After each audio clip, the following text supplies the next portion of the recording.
Due to the graphic nature of this program, viewer discretion is advised.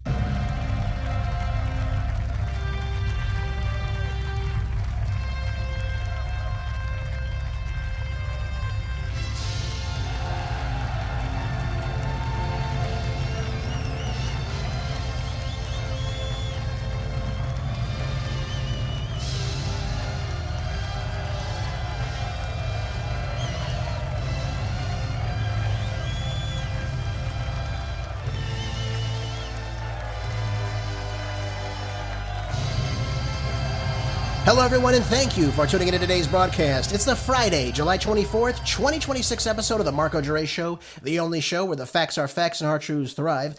Ladies and gentlemen, it's Friday, so you know what that means. It's almost time for our weekly economic report, all things economics. I almost want to rename today's show Free Enterprise Friday. That just sounds very good to me. I like that idea.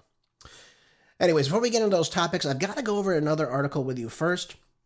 This one got me really upset this morning when I first saw this, and I really can't believe this is happening inside the United States. Let's jump into it. Let's get the show rolling. We've got so much to talk about.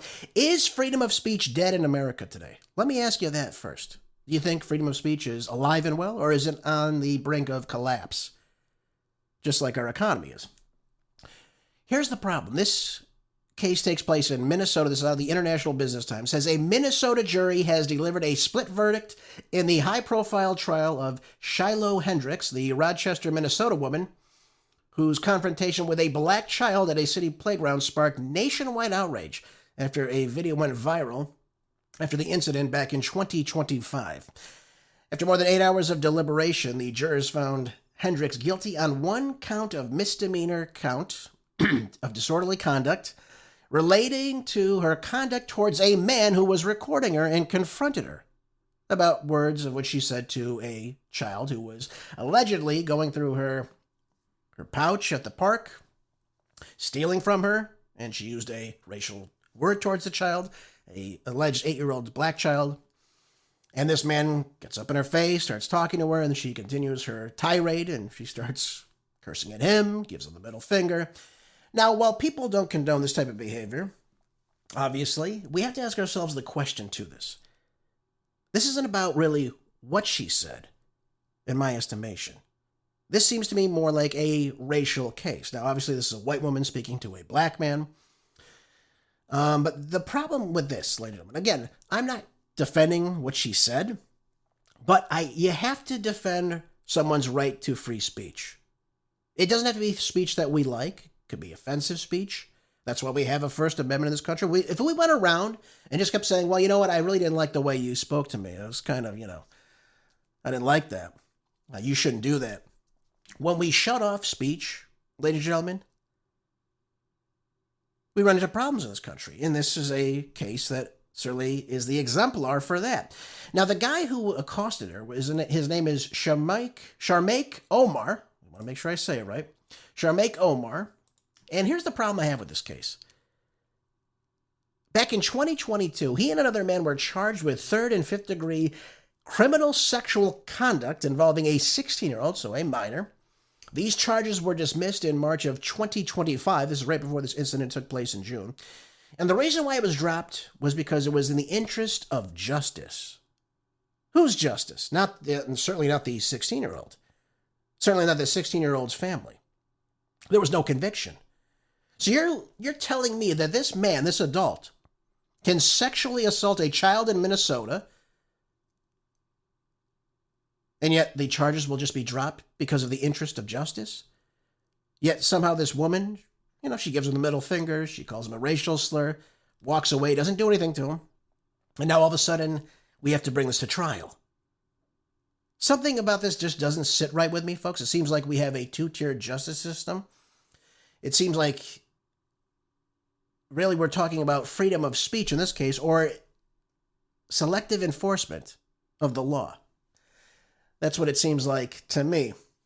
Now, the problem with all this, here's what happened in this case. The prosecutors, the people that brought her up on these charges on this woman, countered that the case was not about punishing offensive opinions, but about whether Hendrix's words and conduct constituted legally unprotected fighting words that could disrupt public order, and caused fear. Well, let me ask you the question. Did it do that? Did she say those words and, the park, erupted in chaos and disorder? And she's the leader of all this? Did that happen? So, in other words, what you're saying is her words could disturb public order and cause fear. So let me ask you this. I've seen videos online of black people attacking white people at a park, chasing them around, beating them up. Did they need to be brought on charges of this? Let me ask you this. Again, I want to be consistent with this. If the tables were turned and let's say this guy was just talking to her and he called her a cracker, does she get to go and call the police and say, you know what, you could have caused disruption at the park today because you called me this and you could have sparked fear all throughout the park. Therefore, we need to bring this to trial right now. We have to ask ourselves the question, why do we never see these roles reversed? Why does it seem like because it's a white woman and a black man, all of a sudden they blow this case out of proportion? There was no public disruption that went on. She's standing in the park with this guy and she's walking away from him while he's following her. And yeah, she calls him a racial slur and she gives him the finger. Again, I'm not condoning the behavior. But the idea that unprotected fighting words. So again, I guess if you call me a certain word, right? If you called me a cracker or redneck, I guess those are fighting words now. Fighting words. Now, does she threaten to attack this man? Does she take something out of her purse, a weapon, and say, I'm going to, do this and that with you? Of course not. We're talking about speech. And what they're using here, they're trying to suggest that certain words now cannot be used because, well, it could lead to something much, much greater, folks. It could lead to chaos. It could lead to fear. It could lead to disrupted public order. So you can't say these words, but you know what? If, this 8-year-old child who, by the way, I was told had an ankle bracelet on, we don't know why this is taking place, that is going through your belongings. By the way, where is this child's parent? Obviously, this guy's not his parent. Where's this child's parent that is just aloof in the park going through people's belongings? And why is this guy who is alleged sexual offender, why is he in a children's playground? Does he have a child at the park? So an alleged child sexual offender could be in a park where there's young children all around. That's okay. No charges on him, even though he 3rd and 5th degree counts of, again, sexual misconduct with a child, with a minor. He's fine to be in a park. It's okay. He's not under any probation. This woman, however, she used a word that people don't like, and now she has got to be on probation. And I believe she has to pay some fines as well. They were considering giving her 90 days in prison. Can you imagine that? 90 days in prison for a word violation. This is where America is headed in 2026, folks. It's unbelievable. I hope she tries to appeal this if she can. The idea that she has to go through all this nonsense because of what she said to somebody last June. I don't even have words for this. I really don't understand this two-tier justice system we find out. I say this to you not because it's black versus white or vice versa, but doesn't it just seem to you, for instance, that this woman went to trial much faster than the man who stabbed Irina Zaruka to death? Isn't that amazing? Yeah, sitting behind her on the railway car, gets up with a knife, a blade, stabs her in the neck multiple times, says, I got that B word. He was released, 15 different times? He was arrested 15 different times prior to that? Well, he can't stand trial, folks. He's just not mentally with it. He's mentally incompetent to stand trial. So you could stab somebody in the neck. You could be, I guess, out of your mind, alleging this judge is correct. You can't stand trial. But if you say a word that certain people don't like, and you're white, then you're fair game to be, well, hey, you can cause public disruption. You can cause chaos. We've got to understand something. If we're going to apply the rule of law, and we're going to make up these phony charges, it has to be all across the board. So am I to believe that if somebody were to call me a white racial slur, if they see me in public, And I say to the police officer, I call the police, say, hey, I've got this recorded. This guy said this to me. You got to bring him to court. You know, he can't say that to me. I guess people could have been upset. Other people could have heard it. Now, keep in mind, while this is going on in the video, and by the way, I watched the video, no one else is really around them. So it's not like she's just screaming at the top of her lungs, causing a complete scene. Where is freedom of speech going in this country? Where is it? Do we have it or do we not have it? We have to talk about the idea of hate speech now, right? This is what this case is bringing to. Hate speech. So in other words, if you say something certain people are offended by, that's considered hate speech.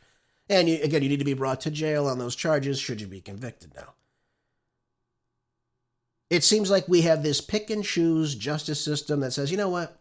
You shouldn't say that to this guy. You know, you should know better. We're going to make up these bogus charges of disorderly conduct, right? Right? So are we to believe? When we have some of these street takeovers, I've seen case after case, people attacking other people. Nothing happens. People vandalizing city property. I guess you can call that the same thing, right? You could easily say it's disorderly conduct. You could say that could disrupt. What were the terms? Disturb public order. We could disturb the public order with these street takeovers in California. It could cause fear.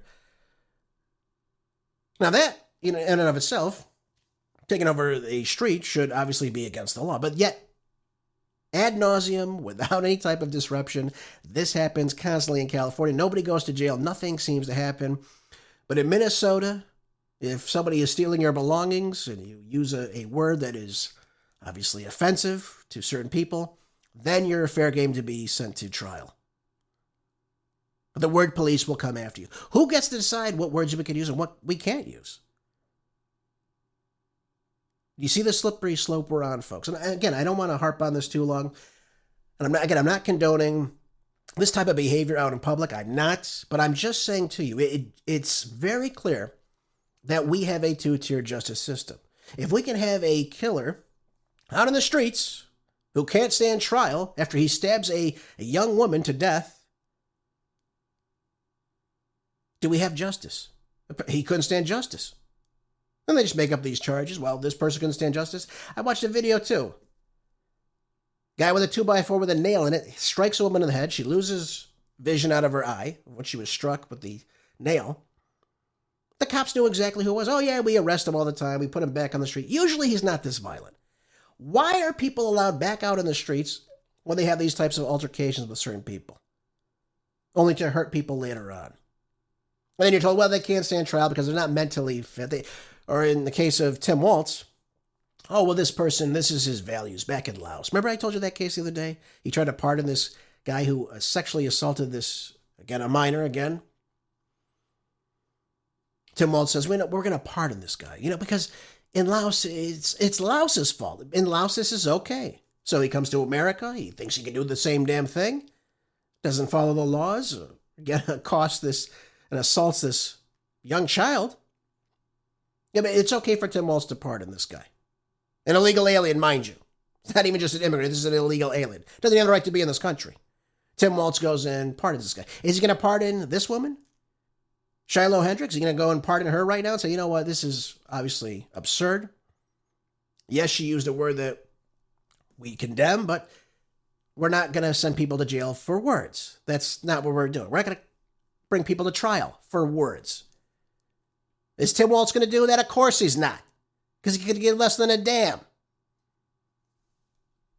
This is what I'm talking about when we say there's a two-tier justice system. When you have a governor who goes to bat for illegal aliens that sexually assault children, or in this case, you have a man who's at a park among children going up to women with his phone out and accosting them. And again, I would love to know what he's doing. Is he playing at the park? This is a grown man. We've got to ask ourselves the question, is this a two-tiered justice system? And if it is, we have lost all a semblance of the law. If these things are not addressed, folks, they get worse over time. Believe you me, they get worse. And we should not stand by this. We don't have to agree with what other people say or how they feel. Certainly I don't.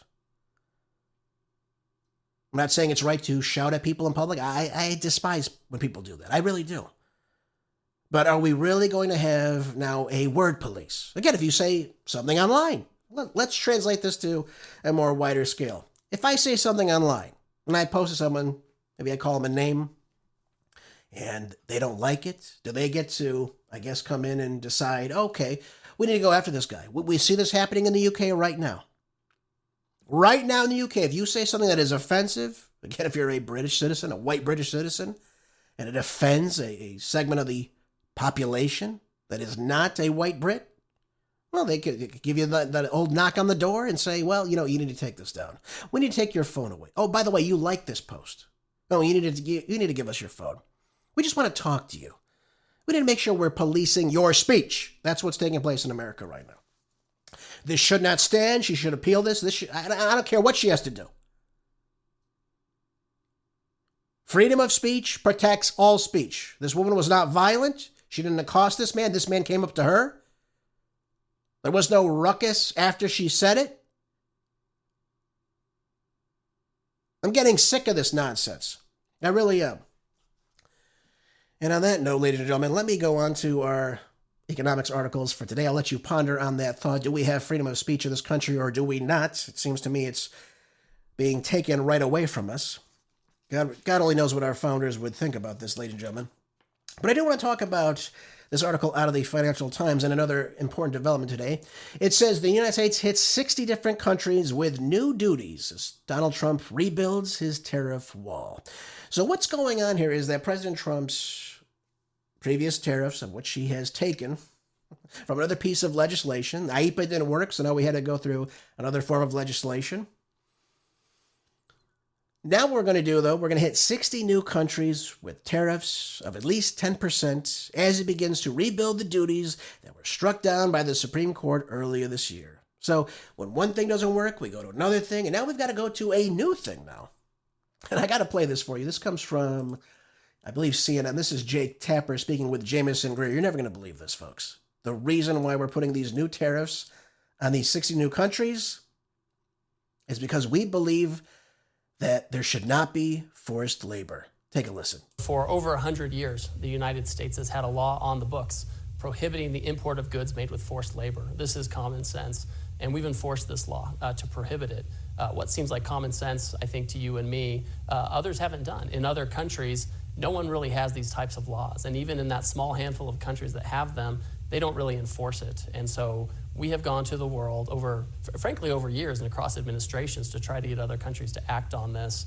Finally, we have put our foot down and we have told countries, you need to take action, you need to prohibit the import of goods made with forced labor, and you need to enforce these laws so that we all have a level playing field.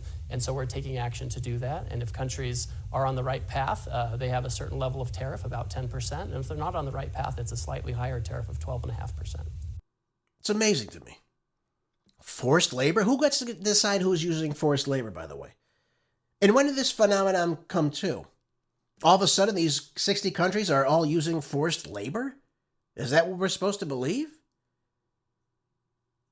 Now, they said this would restore the fairness in the global market for American workers. So what they're trying to allege here, what Jamison Greer is essentially saying here is that what these countries are doing is exploiting workers. And in doing so, it creates this unfair playing field for U.S. trading partners. So in other words, if we're following, for instance, you have to take certain numbers of breaks or certain conditions have to be met in order for you to work and what have you. That's putting us at a disadvantage to these other countries that are exploiting these workers. And I said to myself, did this just happen overnight? When did this happen? I just think the timing is a little bit ironic, don't you, folks? This new round of tariffs is expiring, right? The other set of tariffs had been shot down by the Supreme Court as unconstitutional. Now we're using another piece of legislation now to suggest that we can do this because, well, you know what? These countries are they're exploiting workers. It's forced labor. How do we know this? So in other words, how does Donald Trump and Jamison Greer, how do they know this is happening in these 60 countries? Do they go to these 60 countries? They check out every single supply line? And by the way, what happens in another country in terms of laws? I mean, how are we going to enforce that? How do we know that they're even following through with this? There's no way for us to figure that out. So I think the timing is just a little bit, again, coincidental. Again, I don't really believe in coincidence, but I think Trump needs to find something else out. And then we go and say, for instance, we've got to get through, keep these tariffs. And by the way, we can even increase these tariffs now. And now what we're going to do is slap them on all these other countries amid the rising inflation, which is only going to cause prices to increase as time goes on. I'll let you ponder that one as well, folks. So right now, in a time when we have inflation rising, we have interest rates that will soon be rising. It'll be more difficult for people to get loans and what have you. What we're going to do now is slap on higher tariffs on all these trading partners because we're not producing here in the United States. And that's going to bring prices, down? Of course it's going to raise prices. Of course it is. And by the way, again, give us some examples. Where is this forced labor taking place in each and every one of these countries? They should be able to give us some examples. But I find it interesting here in the article. It says they will also include exemptions for goods traded under Trump's 2020 deal with Canada and Mexico, who I guess allegedly are having forced labor as well. But isn't it interesting? These are America's two largest trading partners, both Canada and Mexico. They get exempt from certain various things. On certain other goods, Trump is raising the tariffs. It says here that forced labor probe is part of an effort by the Trump administration to create other legal basis on which to impose levies similar to the president's Liberation Day tariffs, rebuilding a group of duties that was struck down by the Supreme Court in February of this year. So, ladies and gentlemen, it seems like we're going through this Section 301 of the Trade Act of 1974. Again, this allows the administration to avoid relying on the emergency powers that were struck down. Congress obviously hasn't acted. Congress is the body that is supposed to write this into legislation. What type of tariff? Remember, Congress has to go through and they have to decide, okay, if there's any new taxation, which again, a tariff is a tax, any duties, any levies, excise taxes, all that has to be done through Congress. And right now, President Trump is circumventing Congress by using these various trade acts and saying, you know what? You guys have been using forced labor for far too long. We can't abide by this anymore. So therefore, we're just going to hit you with more tariffs. So we'll still take the goods. We're just going to charge you more for them. I wish it made sense, ladies and gentlemen. Again, I don't see how any of this would stand up in the court of law, but then again, what does these days? Look here, it says that the duties are expected to include exemptions for, get this, oil, gas, and fertilizer. What have I been telling you we are short on because of this war in Iran and the Strait of Hormuz closing down? We're short on oil, we're short on gas, we're short on liquefied natural gas, we're short on the urea and the sulfur. That all goes into making fertilizer. Isn't that interesting? So we're not going to tax those things in which we have a massive amount of scarcity right now. But everything else, fair game. And by the way, he wants to slap on 50% tariffs on some Canadian goods. And it looks like last week imposed a 25% tariff on many Brazilian goods as well.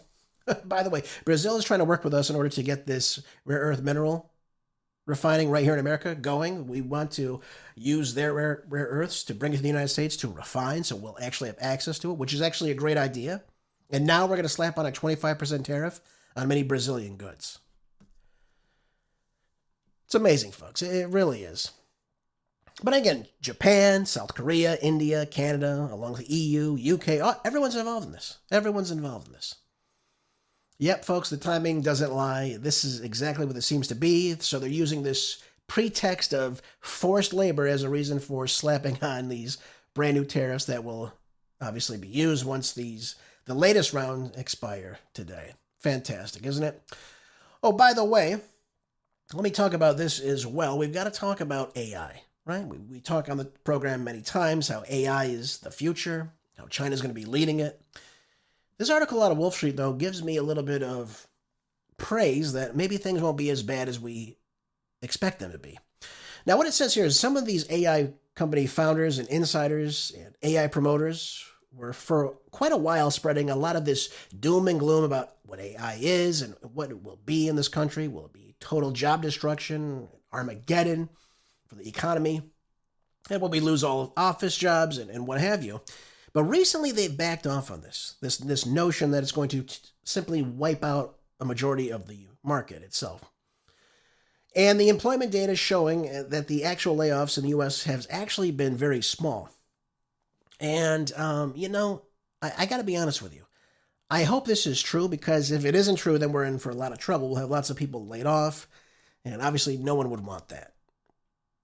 There were talks of universal basic income. Nobody wants that as well. No one wants to be paid for nothing. But there's been lots of shifts, lots of job changes that have been brought on by AI, no doubt about it. Some people have been laid off. I'm not saying there hasn't been. But there's also been the issue of fresh out of college workers. They're running into a new job market where AI now is being something that many people experienced in terms of automation to some of this, if you will, grunt work. And therefore, it's becoming much more difficult for younger people fresh out of college to get that first job in their field, of which they went to school for and paid lots of money for. But all these changes, again, are new. They're not well tracked yet. But what data came out with just today in this analysis by Google is how AI services are actually being used, how Americans interact with AI, and both on the job and home front as well. So this analysis really went through a couple different important things, and I want to share this with you. Because, again, I told you before, AI is the future. It is going to happen whether we like it or not. Now, does that not mean Google's going to cut 1,000 jobs? It doesn't mean that that will not happen. We've seen Oracle recently cut thousands of jobs. I'm not saying that's not going to happen, but what I've been told is that AI is not going to be the end-all be-all like we think it is. Because remember, you have to program it in order to have it work in that particular manner. Does that not mean there won't be robots or kiosks or other types of automation that are on an assembly line? Of course, that's not what that means. That will happen. But it's not going to be as effective as we believe it will be. I gave you the example recently. I was looking through some information, and I wanted the computer. I was on Copilot or Grok or whatever I was on. And I asked it to spit out some information in a chart form, and I wanted it to come out and what have you. And I'm going through the list, and I look at it, I go, what? That's not right. That doesn't make any sense. It's saying here that Joe Biden is the president right now. And I'm going, that's not correct. So I type it back in and go, Joe Biden is not president. Oh, you caught it. That's good. Joe Biden is not president. That's right. Joe Biden left office. And I go, yeah, I know. I want you to print out this information I'm asking. So just because you ask for something and it just spits something out to you, doesn't mean it's always correct. There's going to be lots of people that have to check that work. But the computers are only going to be as effective as the people that program it. So you're going to always have to have a second set of eyes on this work that's being produced. Now, it could save on a lot of busy time. Again, we have to understand something. We've used AI for quite some time now. Anytime you go into a search engine and find information, that's a hell of a lot faster than back in the day when you'd have to go to the library. If you were living in the 90s, for instance. Again, I circumvented a lot of this because I grew up after that. But if you were in high school or college in the 90s, and you're doing a research paper, you would have to go to the library, you'd have to take out books, you'd have to go through the books and read. We can just print out things now that are very precise and very accurate through, again, Google searches or DuckDuckGo, whatever it may be. And we can get to this information a lot faster. Again, you pull out your cell phone, you say, what's going on X, Y, and Z? When did this happen? Boom. It just brings you up the information right then and there. But for a lot of this more in-depth work, it's going to take a lot of people to make sure that things are going smoothly. It's not just going to be a computer running nonstop, doing all the work for you. People will have to check this work. And that's why AI has diffused very broadly in both work and life. You see these adaptations in the workplace spanning all over these major sectors, from construction to hospitality to business services. All this spans over about roughly 68% of all occupations that really collectively represent just above 88% of the total U.S. employment. This is interesting. Now, again, this includes both much of the discussed occupations that I just said to you, such as software developers, market researchers, all this. So it is going to be over a widespread variety of these different jobs. No doubt about it. But it's hopefully what it will do is will aid and abet these workers so it takes less time to complete the task. That would be beneficial. That would be cost effective for the business at hand. Now, though broadly used at work, the overall depth of AI use is still shallow, and what they're saying here is that AI is used for only about 21% of the total tasks in the median occupation with any AI use. So only about 3% of occupations showed AI usage for over 75% of their tasks. So again, as I said to you before, hopefully it makes jobs easier and doesn't just simply wipe jobs out. That's hopefully what's taking place. Now, there are also some other task automation. The vast majority of the use of the collaborative and the assistive information to these tasks and work, all that is going to be taking place as well. Now, AI use is not only going to be in the white-collar phenomenon, they're also going to be assisting in the physical and manual labor. This is where a lot of the automation comes in a lot of these factories. We already have this too, by the way. You got to think of like an assembly line. A lot of that is automation, right? Now, there are automotive technicians, industrial mechanics. They use AI to interpret complex test results and debug electrical wiring and inspect machinery for wear. All these things that are already being used. So again, I hope it fine-tunes and polishes what we're already doing, and it makes the job go by faster. So let's say, for example, you're on a construction site, and you have tools now in your arsenal that will allow you to do the job much faster. It allows for things to pick up the pace. It allows you to use proper safety testing. It allows you to do, X, Y, and Z, whatever it may be, to get the job done faster. This is something that it could be beneficial for. Diagnostics, troubleshooting, real-time learning, all this could be done at a much quicker pace. But I think this could be, again, advantageous to a lot of these workers, especially if you're, using consulting and what have you. Even on these physical occupations, you might think, hey, there's never going to be AI for a carpenter. Well, there may be ways in which you can fine-tune things to make sure things are checked properly. There are ways in which people can utilize these things. So again, there is a positive benefit to it as well. Number 5 on this list says work-related AI usage correlates stronger with higher wages and education. Now, it says here in the United States workforce, a 1% increase in occupation's median earnings is associated with more than 2.5% increase in AI usage intensity. So the median salary across observed occupations is around $83,000, roughly $20,000 higher than the true employment in the United States. So this relationship persists even after controlling for the occupation's educational attainment as well. So, we're looking at this in a sense of, will you get paid more still? Is it going to be just in a lot of these sectors where there's higher wages, higher education? Probably, I would have to say that's probably going to be the case. Again, if you have a computer that can aid you in your coding or, again, your troubleshooting or what have you, you'll typically probably see this take place in those fields versus some of the more manual labor or physical fields itself.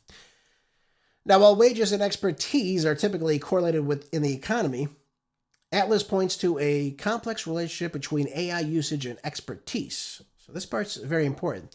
When you're classified according to expertise levels, the task requiring lower to middle levels of expertise, they tend to see relatively higher AI usage than the highest expertise task levels. Now, despite Atlas, this is the program that's monitoring all this, and this is where the data collection came in from. Despite Atlas data also suggesting high-earning workers, and therefore those with more scarce skills and expertise, adopt AI at the highest rates. So now, again, this is just a data summary of what's going on, but I have to tell you, I don't think AI is going to be the end-all, be-all like we think it is. It's just going to come in and just take up every swath of these jobs. People will still have to work, folks. That is going to be, obviously, a way in which the workforce changes. AI is going to be a big factor in that, but I don't think you're going to see it wipe out the jobs like we think it will. Again, certainly we see across some of these tech giants. We're seeing layoffs, again, due to AI, Amazon, Oracle, you name it. But it's not going to wipe out the entirety of the field. There will be other people that get picked up in these jobs. And, we got to think about small businesses, too, utilizing AI and people working with that AI. And, again, making things more cost-effective, but also more work productivity coming as a result of this. I think that would be the best way to summarize this. I hope that's the case. I really don't want, obviously, job destruction. The data doesn't support that significantly. So initial unemployment level claims may take place, but I don't believe it's going to be something that sticks for a long time. I think you'll see the ingenuity of the American people figure out how to work with AI and not have it just simply replace workers. Because again, AI is only going to be as good as the people that program it. And you're going to have to check that work as time goes on. That's my estimation with that. All right, folks, let's jump over to the stock market. Let's not waste any time with that. I know you want to know what's going on and how we're doing. Let's jump into it. Right now, let me see here. Coming from CNBC, we've got the Dow Jones trading at $51,891.54 today, up 0.35%. S&P 500 taking a little hit today at 0.11%, trading at $7,400.24. And the NASDAQ trading at $24,941.38, down almost a percentage point today. So again, we see how our stock market is performing today. When we look at the strengths, we're looking at the strengths in the energy, the semiconductor sectors, the defensive blue chip stocks, the strong earnings, and the select companies that we're seeing right now. So we have a lot of high growth tech volatility right now. Again, as I've mentioned to you all the time, we're bullish on AI. And a lot of these AI related spending concerns tend to take place. So we see things that go up, they go down. There's also right now sensitivity to the interest rate expectations, which I've been told September, we're looking at rate hikes. So people are anticipating that. And again, a lot of the geopolitical risks that come as a result of this. Remember, as I told you, we need helium for these semiconductors in order to work. Well, 44% of the world's helium comes out of the Persian Gulf. And what's happening in the Persian Gulf right now? About 6 ships left just yesterday. So nothing good on that front, ladies and gentlemen. But again, we're seeing the S&P 500 year over year up 16%. So again, the tech sector volatility is certainly real, but we're seeing some resiliency in some of these top marginal stocks. All right, folks, let's move on to cryptocurrency right now. Let's take a look at Bitcoin right now, trading at $64,150.98 a share, almost down 1% at 0.92%. Ether trading at $1,859.55, again down 0.81%. And Bitcoin again is one of these cryptocurrencies. We see various things happening with it. For instance, the markets as of late have been increasing. We're seeing it as the dominant cryptocurrency, of course. But both of them are trading just a little bit lower today. Again, it's reflecting more of the broader market caution and the geopolitical concerns. That's why you're seeing the cryptocurrencies as they are today. All right, let's move into our tech stocks now, ladies and gentlemen. We've got NVIDIA trading at $205.41 a share, down some 1.60% today. Amazon also in the red, down 0.72%, trading at $231.98 a share. Apple in the green today, up 3.48%, trading at $332.87 a share. Not too bad right there. Looking at Advanced Micro Devices in the red at $521.65 a share, down almost 20 points. And then we look over at Microsoft. Yep, up 0.65% today, trading at $384.06 a share. Looking pretty good. Meta is trading at $600.88 a share, down 0.86%. Looking over at Alphabet Google, they're trading at $319.49 a share, up 0.57%. When we look at Dell Technologies, we're looking in the green. Oh, wait, we're looking in the red, unfortunately. It shifted from earlier. down 1.21%, trading at $434.05 a share today. And then we've got Micron, trading at $908.38 a share, down a significant 8.26% today. Not looking very good. And then we've got Broadcom, also in the red today, trading lower at 3.31%, with shares at $47 cents a share. Tesla, also in the red, almost down 3% today at $310.15 a share. So we've got a lot of volatility today. We've got a lot of problems with the AI infrastructure surge that's going on, a lot with the valuation discipline that's going on as well. We've got macro headwinds, we have stagflation risk, we have rising input costs, we have geopolitical tensions, all putting a damper on the enthusiasm for the speculative bets for our trade stocks today. That's why we're seeing a lot of that. Looks like, let me see here. I want to make sure we got all this. So while we have some in the green today, folks, we've got to understand the standouts. They tend to be performing because of delivering strong growth in the services, the clouds, and the ad sectors. Those are tending to be up for Meta, for Apple, for Microsoft, if you will. Amazon, Alphabet are benefiting from the AI-enhanced margins as well. We have Tesla. Again, Tesla was in the red today. Some mid-tier chip makers facing execution and valuation challenges as well. So that's why we're shifting along those stocks, ladies and gentlemen. Let's jump into our precious metals and take a look at that right now. We've got, ladies and gentlemen, gold in the green today. That's always nice. Trading at $4,051.90. Yeah, up 0.04%.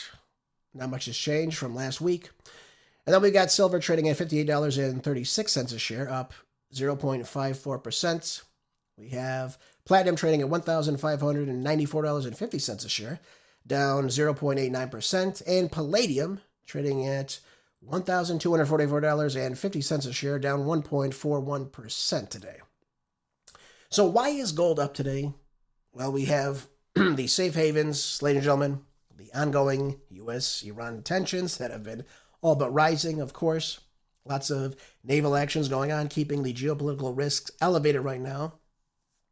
We have oil that is kind of shifting between going just over $100. So think the higher crude prices, the higher inflation expectations. That means the gold demand rises as well. And again, the dollar strength limits the gains. We're seeing sometimes we have a stronger dollar. That's why we see gold prices continue to go down.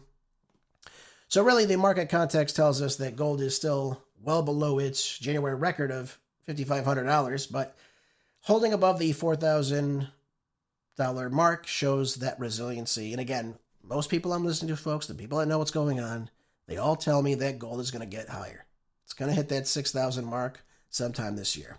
And again, if the market drops out, if oil begins to skyrocket, which everyone's anticipating right now because President Trump has been waging war for 13 days in a row now? It's only going to continue. You're going to see that price of gold continue to go up. So again, I never tell you what to do with your money. I never tell you what to bet on, but again, I'd rather buy gold when it's $4,000 a share versus $5,500 a share. I'll just tell it to you that way. Again, any of these stocks, anything I'm talking to you about, make sure you're always consulting with other people before you invest. All right, let's look over at silver right now. Silver is up because there's an industrial demand boom right now with solar, EVs, AI data centers. We also have semiconductor fabrications. Also for our military, we use silver in that. So there's definitely a demand for all that. Platinum, slightly lower today. Again, we have auto sector softness. We have macro headwinds. Again, a stronger dollar, higher yields, reduce the investor appetite for platinum. Palladium, again, also slightly down. We have long-term surplus expectations. EV transitions going on right now. We have also hybrid demand, still supportive, which continues to use palladium, preventing deeper declines. And we have Fed expectations. Again, the higher for longer rates reduce the appeal for these non-yielding metals. So that's what's taking place, ladies and gentlemen, in all of our precious metals today. Let's move on to oil. I know you're all very focused on that. We had oil trading over $100 per barrel yesterday for Brent crude.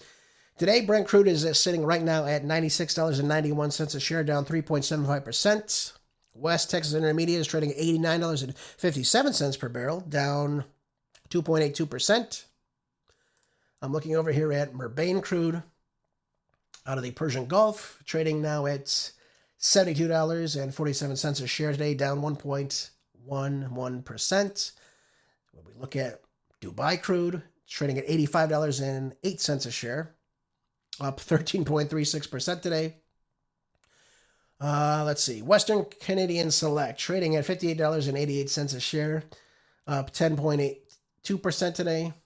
And Urals crude coming out of Russia, trading at $84.29 per barrel today, up 4.4% on the day. Well, I want to go over this too with you. Why we're seeing oil as it is right now. Why is oil falling when this war is going on? I know a lot of you are asking yourself that. You would expect the oil price to continue to go up. Yesterday was just over $100 for Brent crude. Never forget what Edward Dowd said. If oil stays above that $100 margin for any extended period of time, it's just going to accelerate the economic collapse we are going to be facing very, very soon. Again, folks, I tell you to you how it is, not what I want it to be. That's just the truth of the matter. The longer this war goes on, the more scarcity we have with our crude oil, the more we're pulling from our reserves, which are being depleted every single day. But I want to draw your attention to this article out of CNBC. It says oil falls more than 4% on reported Pakistani push for new U.S. Iran talks with China's backing. Who said that to you yesterday? Oh, yeah, by the way, that was me. I did tell you that yesterday, didn't I, folks? Well, I'm ahead of the game. What can I say to you? So what is this we're experiencing right now? We're experiencing rhetoric to shift the markets. That's what this is all about. There's nothing else we can say about this. We have investors now that are hearing this and saying, okay, this looks good. Maybe things will ease up. Nothing's easing up, folks. We're going full head with this war. It's going to continue on. It is not ending anytime soon. Trump is all in. That's what I've been told. Trump is all in. So while you're getting these sentiments that, yes, things are improving, they're going back down, it's not going to stay down. It is going to go back up. So we can expect that probably with massive attacks. That's what we're hearing about. Oh, and by the way, I want to go over this really quickly before we discuss more about the Iran war. This comes from Fox Business. It says here the Department of War now taps Oracle for a software deal worth nearly $7 billion. Isn't that nice? Now, folks, what we see here is the merger of company and corporation and government. Would be nice to get that, wouldn't it? Larry Ellison's making all these other mergers right now with Paramount and what have you, TikTok. And now what we're seeing as a result of what's going on, we're seeing now he gets this $7 billion contract aimed at cutting costs and modernizing technology across the military. Could any of this billions of dollars that we're now trying to allocate for the new 2027 NDAA go to Larry Ellison? I think so. Look at this. So the agreement now states that it carries a base value of $3.31 billion over the first 5 years and could reach $6.99 billion if the government exercises an additional 5-year option. That's what Oracle has stated. So we see this merger between this tech companies and a lot of what's going on with the military. It doesn't shock me. We're anticipating for more war. Right now, as this war continues, we're trying to get up on what's going on with these drones and drone warfare. That is going to be the future of warfare, folks, whether we like it or not. But this is going to be very, very detrimental because this is the future. Drone war is the future. That's what it's going to be. Now, some people will say, well, Jerace, that's better. Really? You want drones all flying overhead, shooting at people, firing at people? Blowing things up? Is this is the future? Something tells me otherwise. Now, why do I say that oil's going to go up? Let's get back onto that front right now. Let's not waste your time. Why is oil going to go back up? Well, I'm looking at this article in the New York Post. It says that Iran rejects the latest ceasefire proposal as Trump considers a massive attack. No kidding. No kidding. I knew this was going to happen. And by the way, I've told you this is going to go on as this war continues on. Let me play you this. This was from Stuart Varney this morning. And again, this woman says it as clear as can be. This war is going to continue on. The Iranians are rejecting negotiations. Again, I don't mean to say I told you so, but I did tell you so, folks. About a month ago, I told you that the Iranians eventually are going to walk away from this. They'll leave the negotiations. And if that does take place, they will leave the Non-Proliferation Treaty. And at some point, they will let everybody know that they have developed a nuclear weapon. This is where we pushed them. This wasn't the case prior to February 28th. Take a listen. Iran has rejected the latest ceasefire proposal from the U.S. delivered by Iraq that, according to the New York Times, while details of the deal are unclear, the paper reports the sticking point was control over the Strait of Hormuz, where only 6 vessels crossed yesterday. U.S. forces continue to degrade Iran's ability to target ships there, launching attacks on Iranian military command centers and drone storage facilities for the 13th consecutive night. The president says any and all damages done to ships' cargo will be paid for by Iranian money that the United States has in its possession. And he told Axios he is seriously considering restarting major combat operations. The Wall Street Journal says the president is losing patience and is becoming more convinced Iran will bend only to military action. This tells you everything you need to know. This tells you every single thing you need to know. So what this means is, even with the United States sending back this offer, what I'm seeing here is that it was brought, Trump had the proposal of his brought back to Tehran. The Iraqi Prime Minister, Ali al-Zaidi, I believe is how you say his name. Forgive me if I say it wrong. Fresh off the White House visit, meeting in the Oval Office with President Trump, brings the proposal back to Tehran, presents it to the Iranian officials. They reject it right out in front. They didn't even entertain the proposal. This is according to the New York Times, as was just said. So now the terms were just rejected. The Iranians are not responding anymore to these negotiations. Now, does that mean China and Pakistan cannot get them to the table? Maybe at some point. But right now, they understand. Every time they've come to a new ceasefire deal by President Trump, a new signing of the Memorandum of Understanding, what happens? What's the end result? Only more conflict. Only more resumption of war. What did I tell you before? Trump's word means nothing to them. Trump's signature means nothing to them. The only thing that means anything to Trump is more war. So Pezeshkian, Arachi, Rojtaba Khamenei, they're not buying it anymore. They've now met with us 3 different times. Understand this. Last June, they were meeting with us during negotiations. We attacked them. Early in February, we're going back and forth in negotiations. Pakistanis, the Iranians are saying the negotiations are moving along fine. What happens over the weekend? Israel goes in and bombs. We follow soon there afterwards. Why did this happen? Because, well, what I've been told is that President Trump was told by probably Netanyahu, probably David Barnea, the head of Mossad, that this would be very quick. We would take out this infrastructure. We maybe even get regime change, and everything will collapse within 5 days. 5 days is your time limit. So let's go in. Let's do this. Marco Rubio says exactly the exact same thing. The Israelis went in, so we figured we'd go right in after with them. And they were anticipating regime change. This was only going to go on for a couple days. Would be nothing. Now we're over 4 months into this, and the Iranians are not letting up. They weren't caught off guard just like they were with the 12-day war. They were anticipating this even last time in February. They were anticipating this. Now, whether they believe that we would take out the supreme leader, I don't know. But it seems they are staying on course right now. They are not backing down. The Memorandum of Understanding is their negotiating points. This is what they want. Now we have President Trump saying, well, we're going to use your money now to fix these problems. Well, folks, again, does that mean the Iranians will come to the table? Of course not. Of course not. By the way, I'm going to play you a short clip of President Trump right now, just again to ease you into exactly what he's thinking or possibly what he's not thinking. I don't know how to describe this. Certainly not a lot of logic going on here. But this is what he said just yesterday. Take a listen. We're doing very well against the Islamic Republic of Iran. We're doing extremely well. They would like to do something, but I say they're not ready yet.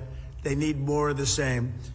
They're not ready yet. They got some evil intentions. We cannot let them have a nuclear weapon. Okay, so we're back to the nuclear weapon nonsense, which was never, ever the case in this. Now, we could say the negotiations were about this, but nothing indicates that they had a nuclear weapon, they were developing a nuclear weapon, they had access to a nuclear weapon. None of this was true. Again, folks, I'm going by the intelligence, not what I believe. Now, if you believe that, again, I would implore you to show the evidence. Where's the evidence that the Iranians had this weapon? There's really none. Even Tulsi Gabbard admitted this. Joe Kent admitted this. This was all, again, at the behest of Israel. There's no other way for me to say this to you. As I told you yesterday, Trump added that Israel would join the United States in the operation in 2 minutes if he asked, but clarified, we don't need anybody. Let me ask you this, though. Okay, we don't need anybody. Then why was he asking NATO members to come and join in the war and open up the Strait of Hormuz on their own? And of course, later on, he was miffed about this. Why did that take place?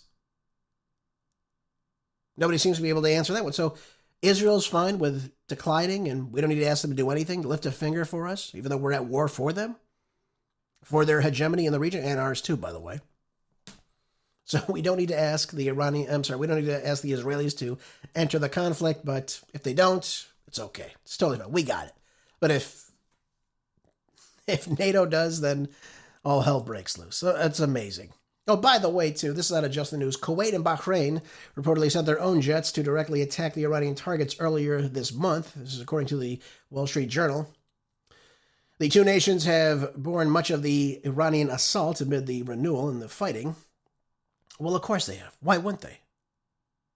They're aiding and abetting the United States to attack the Iranians. What other targets are the Iranians going to hit? Civilian infrastructure inside these countries? They're hitting U.S. naval bases. And if the United States continues to attack their civilian infrastructure, they'll continue to attack these countries that are allowing the United States to stage, to obviously set up their operations, and to strike the Iranians from these locations. Doesn't shock me. So why wouldn't they do this? So I'm not shocked that they've taken the brunt of all this, but it's because of what they are allowing the United States to do. That's why this is happening. That's why you're seeing Jordan get hit now. And by the way, nearly every Middle Eastern nation has seen some level of fighting since the outbreak of this Iran war. We have Syria, Lebanon, Israel, Jordan, Saudi Arabia, Kuwait, Iraq, the UAE, Bahrain, Qatar, Yemen now being dragged into this. Now Yemen has opened up the front after what the Saudis have done now. The closing off of the Bab el-Mandeb Strait to the Saudis, totally closing off all their shipping, totally closing off 3% of the global oil supply. Things only get worse. This is a widening conflict, ladies and gentlemen, showing few signs of this ending anytime soon, and now the Iranians are suggesting no negotiations. Now, that doesn't mean they won't come to the table later on, but right now, there's no negotiation. They're not even entertaining negotiations because they finally have realized it. It's taken a while, but they finally realized it. About a year later, the United States is not interested in negotiations. They're interested in more war and ending the Iranian regime. That's what it all comes down to. Oh, by the way, I want to share this with you. This one's just funny to me. This comes out of the Wall Street Journal. It says, satellite images show Iran is rebuilding fast. Well, no kidding. No kidding. What did I tell you the other day when they were bombing over the weekend during the Ayatollah's funeral? I said that the United States struck some of the railway tracks for the, what is it called? The Belt and Road Initiative, by China, but also on a railway from Tehran to another city where the funeral procession was being held. And even on that day, when we struck that line, Iranian engineers got out that day and it took a couple hours for one side of the track to be rebuilt, a couple hours for the other side, and everything was back up and running that day. That's the resiliency of the Iranians. We know the Iraqis are very similar with this. I've heard people like Scott Ritter say the exact same thing. They say to him, Scott, you guys are great at dropping bombs. We're really good at pouring cement. So there's some serendipity with all this, apparently. But they're very quick to rebuild their infrastructure. Yes, we're bombing their targets. Yes, we're hitting them hard. No doubt about it. I'm not saying the Iranians aren't taking hits. What I am saying, it's not coercing them to cry uncle and come to the table on this. It's just simply not happening. All right, folks, we don't have much time left. Actually, we don't have any time left. So on that note, ladies and gentlemen, let me just say to you, what a great place to end today's show. We're just talking about the way this war ends. Great way to end our week. We'll keep an eye on this war over the weekend. Again, I anticipate things to get worse before they get better. Likely amp up the strikes over the weekend now that the markets are closed. Ladies and gentlemen, thank you again for being here as always. I appreciate you so much. Make sure you share the show when you can. I appreciate that. Make sure you're also staying prepped with your essentials, as prices, as scarcity rises, as this war continues on. It's going to get worse again before it gets better. Everything is going to get worse before it gets better. I wish I could leave you with some better news, but enjoy the rest of your day. Have a great weekend. I'll see you back here on Monday for more of the show. I got to run. Stay busy. Be good. God bless.